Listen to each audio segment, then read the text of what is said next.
Good afternoon. This afternoon, I'm announcing a Department of Justice initiative to reach out to freedom-loving people of all nations in the war against terrorism. The title of this initiative is the Responsible Cooperators Program. Under this new initiative, the Department of Justice will provide immigration benefits to non-citizens who furnish information to help us apprehend terrorists or to stop terrorist attacks. We are asking all non-U.S. citizens who are present in the United States or who seek to enter our country to come forward to the FBI with any valuable information they have to aid in the war on terrorism.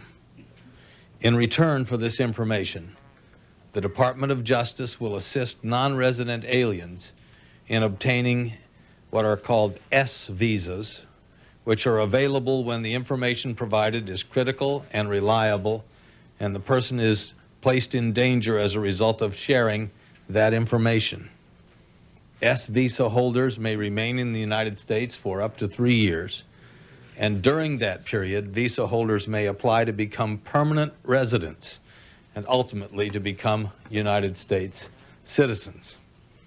Aliens who provide useful and reliable information but are not technically eligible for S visas will receive assistance in seeking either parole or deferred action status, which would allow them to reside legally within the United States. They may then apply for work authorization, permanent residence, and eventually citizenship under the normal immigration rules. The United States will be grateful to responsible cooperators who help us protect American lives.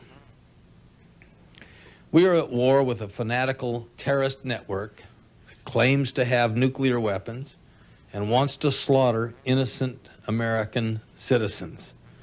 We have clear evidence that bin Laden and his al-Qaeda terrorist network killed nearly 4,000 Americans on September the 11th. We believe al-Qaeda continues to operate within the United States. These enemy operatives are trained to disguise their appearances, to memorize false personal documents, to evade electronic and physical surveillance, and to avoid trouble in their neighborhoods or at work. Al-Qaeda teaches them thoroughly how to hide from the police and hide from the authorities, to lie to authorities during any encounters using elaborate pre-planned cover stories. In short, law enforcement is tracking a trained enemy that poses a deadly threat to innocent American lives. However, terrorist activity rarely goes entirely unnoticed, and non-citizens are often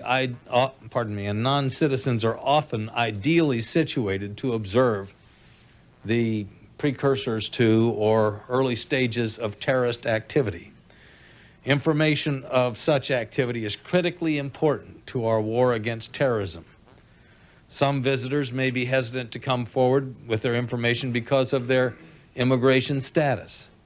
They may rest assured that the United States welcomes any reliable and useful information that they can provide to help us save lives in the future. In return, we will help them make America their home. We need continued help from every responsible individual within our nation's borders. People who have information about terrorist activity must make a choice. Either they will come forward to save American lives or they will remain silent against evil. The people who have the courage to make the right choice deserve to be welcomed as guests in our country and perhaps one day to become fellow citizens. I have had a series of meetings with representatives of Arab, Muslim, Sikh communities over the past several weeks. On October 16th, I met in my office with leaders of these communities to hear their concerns in the wake of the September 11th attacks. Most recently, on Tuesday of this week, I visited the mosque at the Islamic Center here in Washington, D.C. I spoke at length with the Imam Dr. Al-Kuj and many others in my continuing dialogue with the Muslim community. And they have expressed a sincere desire to support America in the war on terrorism, and they have asked, how can we help additionally? The Responsible Cooperators Program is an important way for those who are non-citizens to assist in preventing future terrorist attacks. Freedom-loving people everywhere in the world are our greatest allies in the war on terrorism.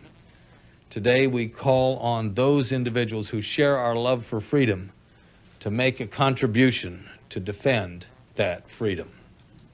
America's greatest asset is the privilege of living in America and enjoying the liberties of America, and it costs us nothing to provide those to responsible individuals who would seek to help us defend this land. It may cost us nothing, but it is priceless to the recipient. For many people, a visa that provides a pathway to American citizenship is worth its weight in gold. It provides access to the freedoms and opportunities, to the dignity and integrity that defines this culture. Our message today to people who share our love for freedom is this: if you have any information you think might assist the federal government in its efforts to fight terrorism, please contact your local FBI office. Or, if you're abroad, contact the nearest United States Embassy. If the information that you provide is reliable and useful, we will help you obtain a visa to reside in the United States and ultimately become a United States citizen. The second item that I have today is a request by the Federal Bureau of Investigation and the United States Marshals Service for help in providing information leading to the arrest of self-described anti-abortion warrior Clayton Lee Wagner, whom the FBI considers to be a primary suspect in a series of anthrax hoax letters sent to women's reproductive health clinics. Wagner is one of the FBI's most wanted fugitives and has been the subject of intense investigation by the U.S. Marshals Service, which also lists him on its most wanted list. He had been previously convicted on charges of possession of a firearm by a felon and interstate transportation of a stolen motor vehicle.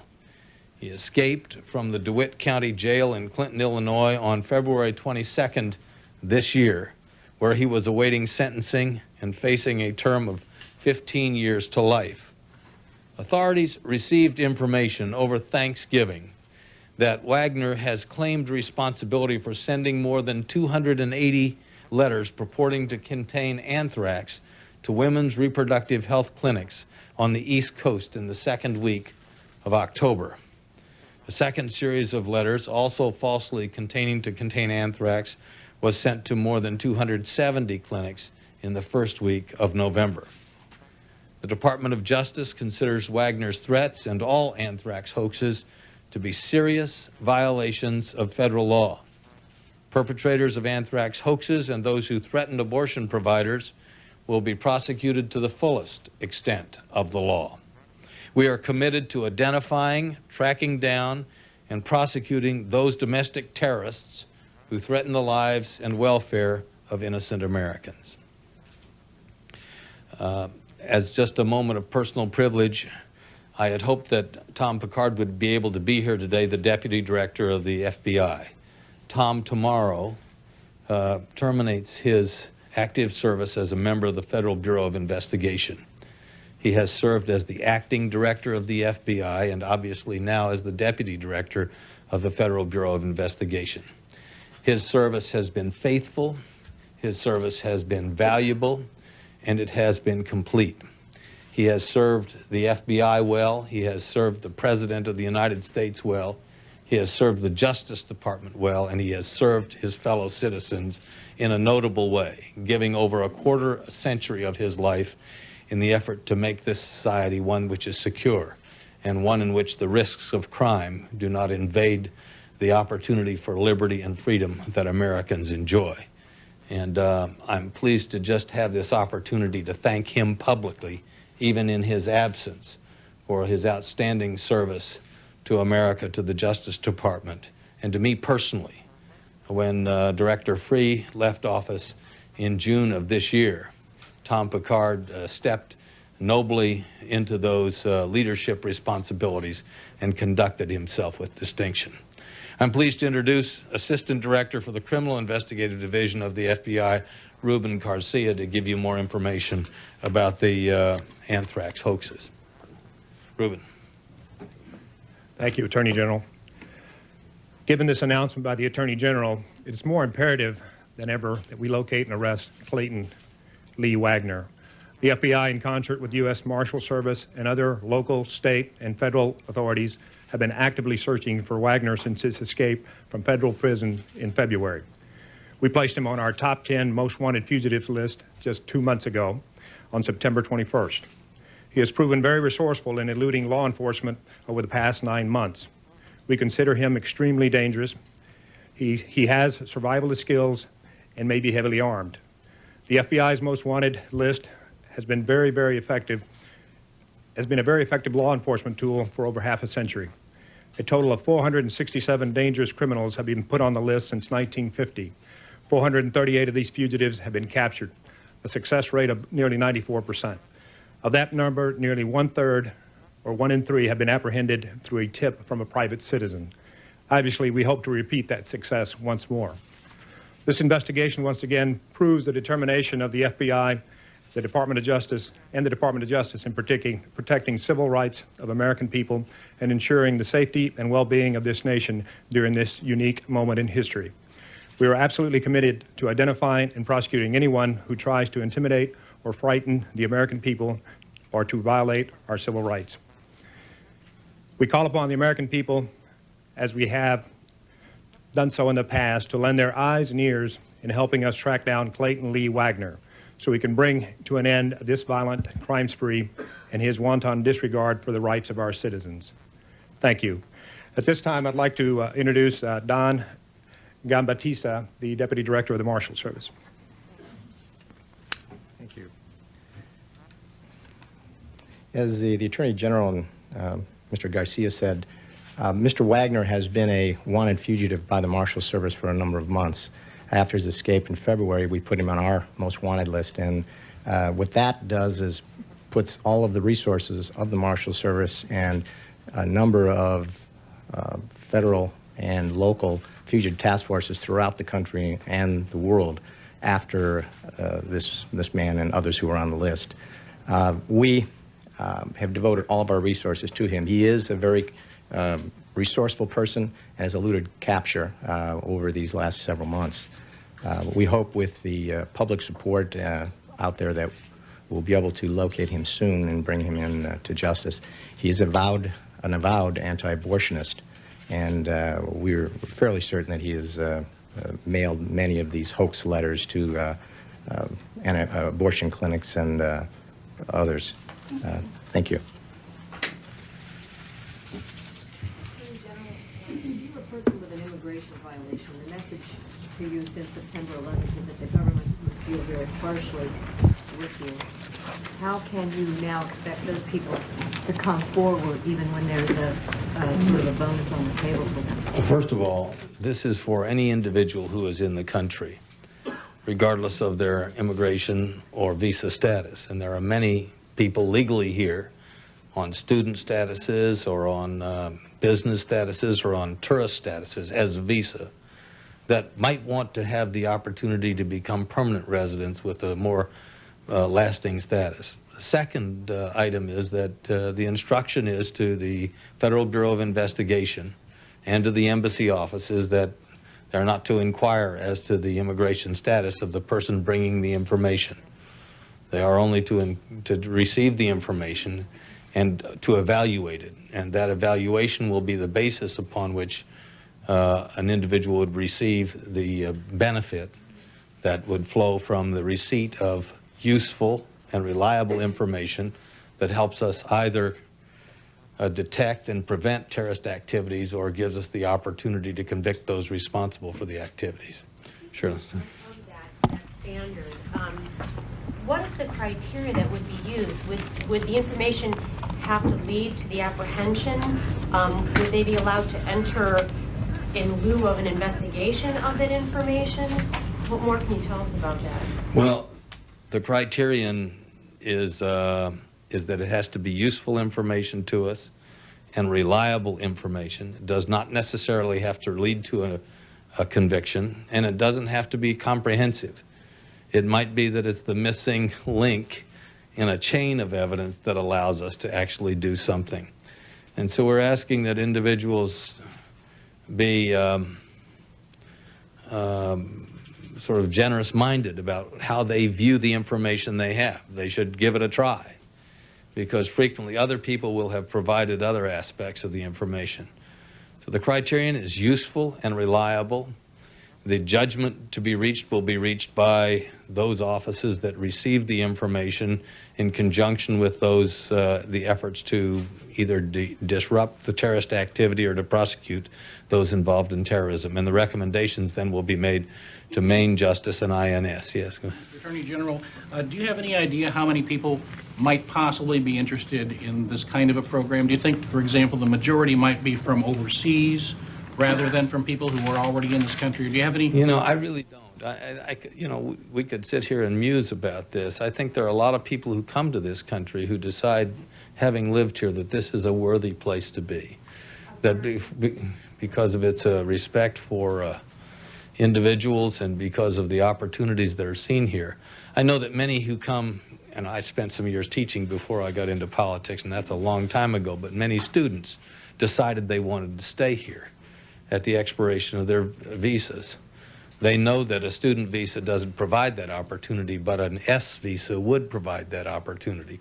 And so would the other accommodations that are built into this program. Yes? How much of this program is aimed at the 5,000 people that you've pinpointed for the first round of? This is not limited to any population of individuals except to non-citizens. So literally the world, except for American citizens, is offered this opportunity to be a participant in a visa which could lead to citizenship and would provide a basis even for working in the United States prior to becoming a citizen, if they choose to be responsible and to provide reliable and valuable information in this arena. Yes? Let me follow up, I'm sorry.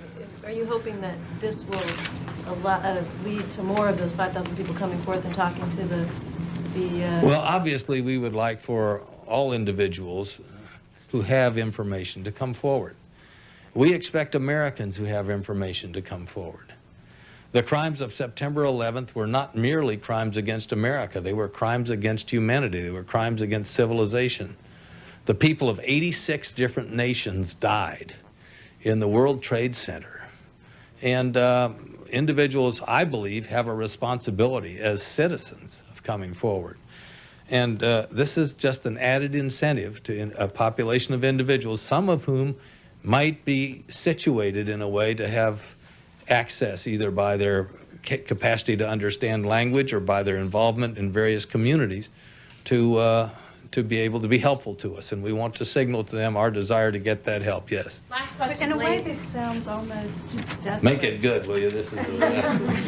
I'll try. I'll do my best. But in a way, this sounds almost desperate, Mr. Attorney General. It sounds like you're desperate for people to come forward. Does this sort of underscore the fact that there were massive intelligence failures?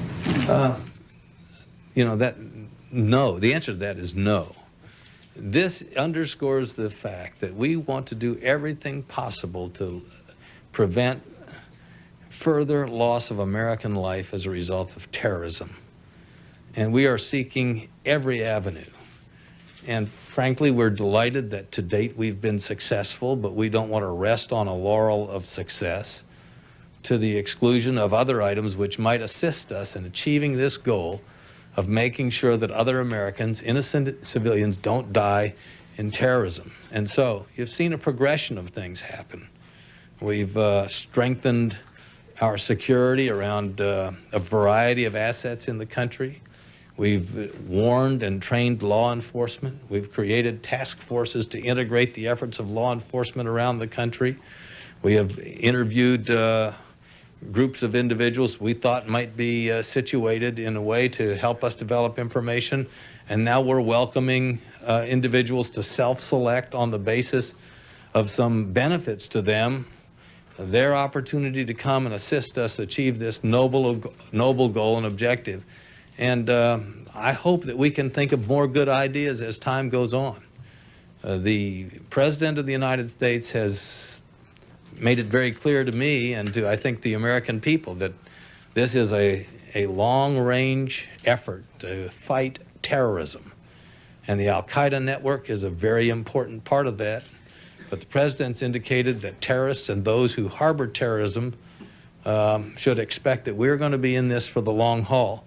And I expect that we'll be looking for additional ways and additional ideas. And frankly, we'd be willing to accept them from any quarter, including those of you who might want to counsel us as to good ideas and ways that we could additionally protect the innocent lives of Americans from terrorist attacks. Thank you very much.